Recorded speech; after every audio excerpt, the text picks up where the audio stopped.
Hello everyone, SpartanSteve here. I will be your survivor guide today. This will be my first Conan Exiles video. I'm extremely excited, and this will feature a full guide on how to get the achievement or trophy, the Haunter of the Pits. I will show you how to get into the dungeon and what I would recommend bringing, then straight to the boss. I am max level, but this can absolutely be achievable at level 30 or even lower. This game is amazing, and let's begin. North of the spawn point on the map, you'll be going west through Beginner's Pond to 4D through Skulker's End, straight into the dregs. This is what I would recommend bringing. You do not have to do this, but this is what I recommend, especially if this is going to be your first time. I would make sure you bring 2 shields, a one-handed weapon of your choice. I always bring a spear with me wherever I go. This is key. You have to bring a bow. Make sure you have a good amount of arrows. Bring a skinning knife or an axe. Make sure you bring alloy extract to heal yourself. Make sure you bring your sandstorm mask, an assortment of drinks and food. I brought more healing potions and an extra shield. You do not have to bring the extra shield, and make sure you have those arrows. This will be the beginning stage when you start to get here. This will be like the general area, making your way west. When you see the overpass of the blackest stone up there, you have reached the beginning stages to get in. There's 2 ways that you can get to the entrance of this.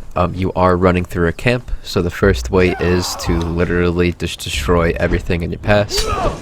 These are all low-level NPCs. I'm gonna chop them right in half, pretty much, because I'm at max. This may not go as quickly for you. I have only one mod on, and that is to go faster on an elevator. I have nothing turned up, everything is the same. There's no damage increase, the only thing that's increased is experience. I'm just going to pretty much one-shot or 2-shot all these guys. I'll show you where a couple of the chests are, just working your way up to the steps over there. As you can see, they just have wooden shields, the basic swords. Very quick and easy, quick work. As they just knocked me back.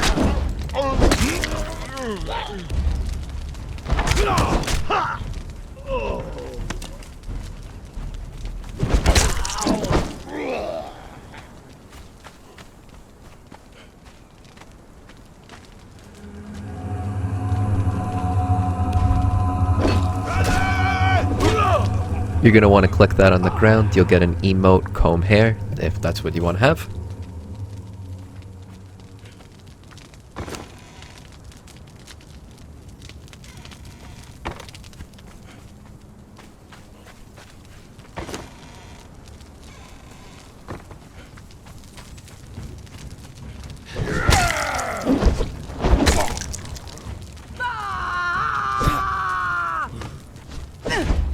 What was that?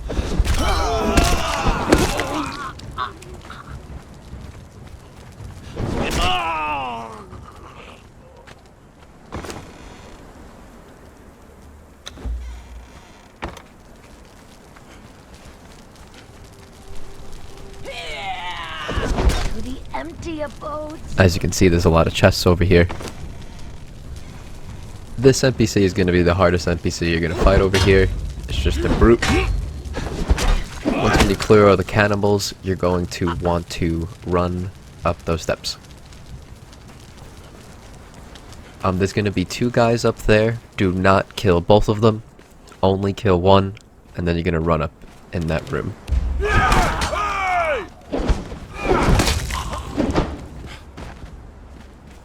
This is where this game gets really messed up more than it is. You are going to have to kill any NPC of your choice on this circle over here, so you can open the door to the dungeon.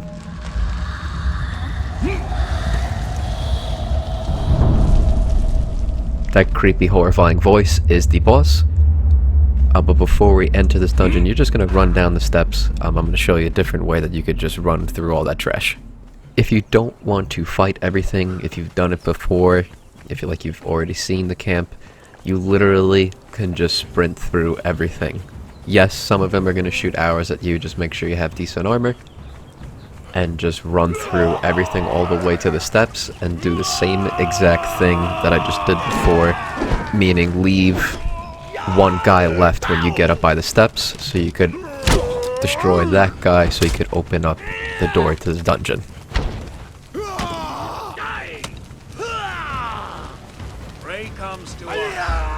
Literally just run to the back wall.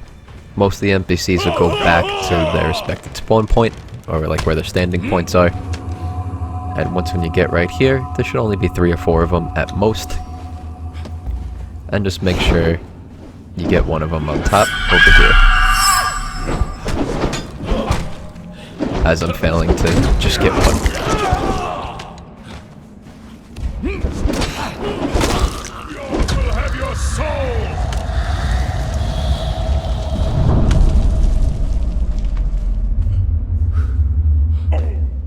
You'll hit the loading screen when you hit the bottom of the steps. It's relatively quick.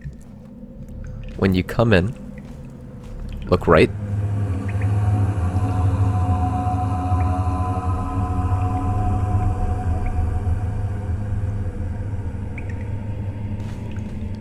Interact with this so you get some new feats.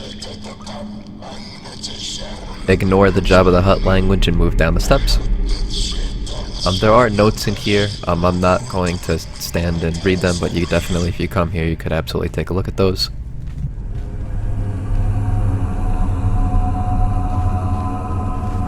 As you can see, the ghost guide is showing you that you can go down here. There are a couple of these that there are just at the bottom of these little pond holes. You could get glowing goop down there. You do not have to do this, so you could completely ignore this. I'm going to get quiet at points during this.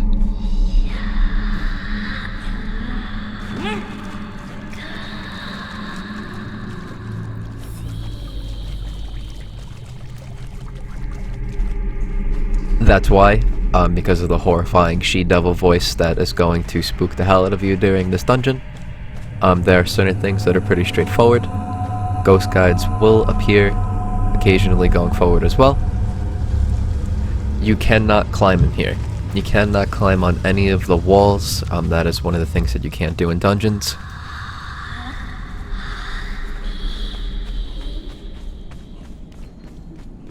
When I mentioned you have to bring a bow, this is why. You have to shoot the circle buttons to fill the room with water to move forward, since you cannot climb. And there's a couple of these.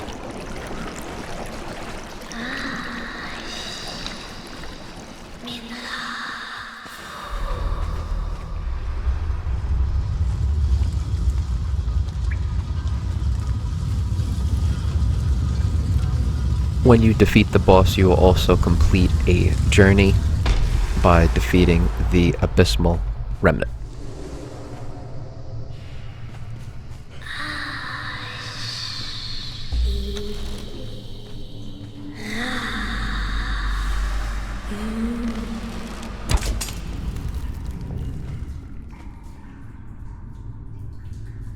Don't think that you missed. The water sometimes does take a few moments to fill the room. When you do get over here, just make sure you're all the way on top of the surface swimming, because if you are not, it's not going to let you get where you need to go, as you can see here. Just so get to this position in the water, then you'll be able to climb up. As it says, I cannot climb this on the right.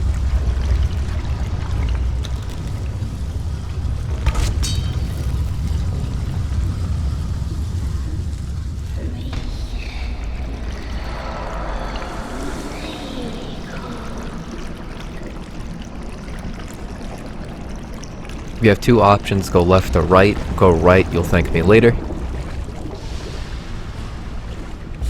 You're gonna shoot the trigger here. Once when you shoot that trigger, you're going to jump down. Don't worry, you're gonna be able to get back up. Just make your way on the other side. Just jump on these stones. And shoot this circle trigger here. Wait for the water to fill.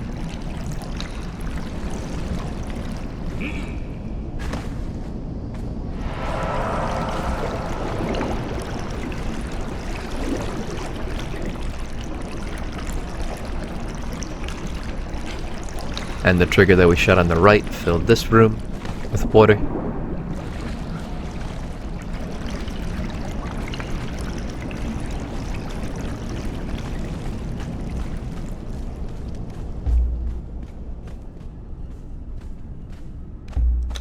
And after a while, you will encounter your first NPC.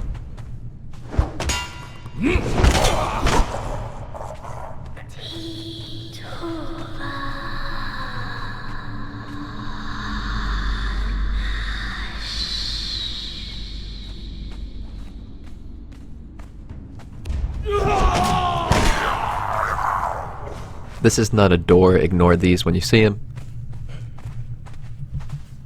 And there is another skeleton over here.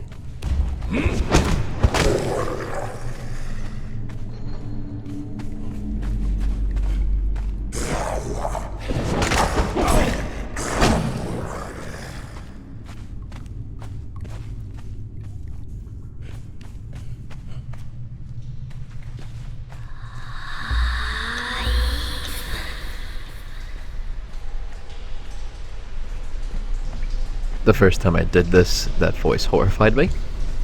Don't go right, go left for this spot.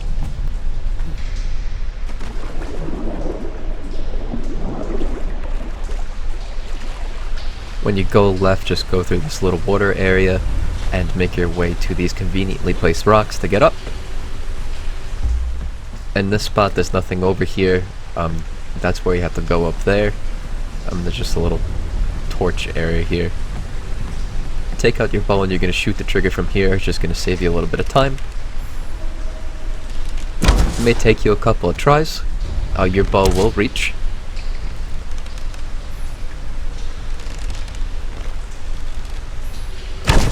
That one, I did get it with that one. It just does take a moment for the water to rise.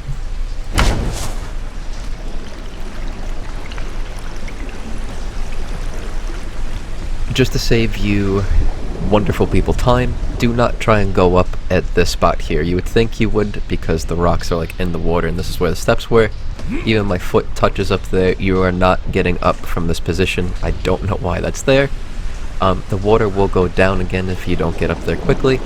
You're gonna go on the side here and jump up.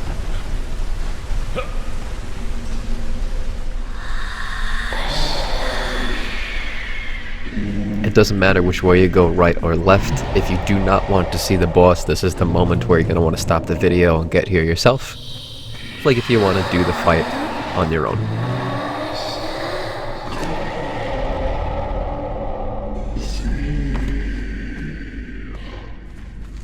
The boss is going to be in a circle. It is an acid water. Do not go in the circle where the water is. And it's a giant creepy snake. You have to stay in the circle room in here. If you go by the steps, it might glitch out. That's not going to one-shot you, but it is going to send you flying. This is the moment where you strike while the boss just lays here for whatever reason. You can apply bleeding damage. I didn't want to fully kill it, just to show you what the boss does.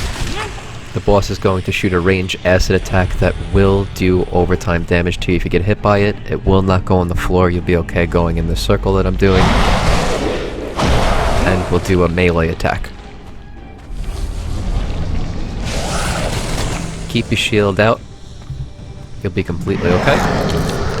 When she goes back into her acid pond, run like the wind, because she's going for body slam number 2.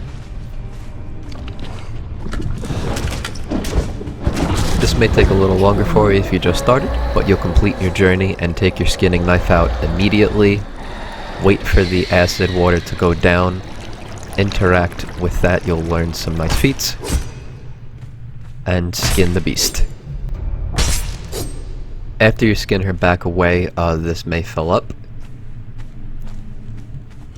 When you're done, this is everything in the room. Skin her, get the feats. I'll show you guys what the armor looks like at the end. This will be the door. You do not have to backtrack. And we'll return you to the surface. You cannot go back in the way you just walked out. You have to go through the full dungeon again to go back out this way. Make sure you get the eye and skin her. which I'll explain in a moment, and you'll be right on the edge of the undead city. Once done, I highly recommend going back to your base to return with the loot, and you'll be able to make abysmal daggers or a sword. It does consume 1 eye, and you're only going to get 1 eye, so it's your choice of what kind of weapon you want to make. They both are okay for like the early stages of the game, but when you get into the later games, these are weapons you're not going to use. The daggers will provide 18 health damage with a 17% armor penetration, and the sword at 20 health damage with 8% armor penetration. The staff that you get I'll explain in a separate video. The reptilian armor that you'll be able now to craft, it will look like on a female character, and then on a male character. Many more Conan videos to come, and I hope you guys have a wonderful time playing.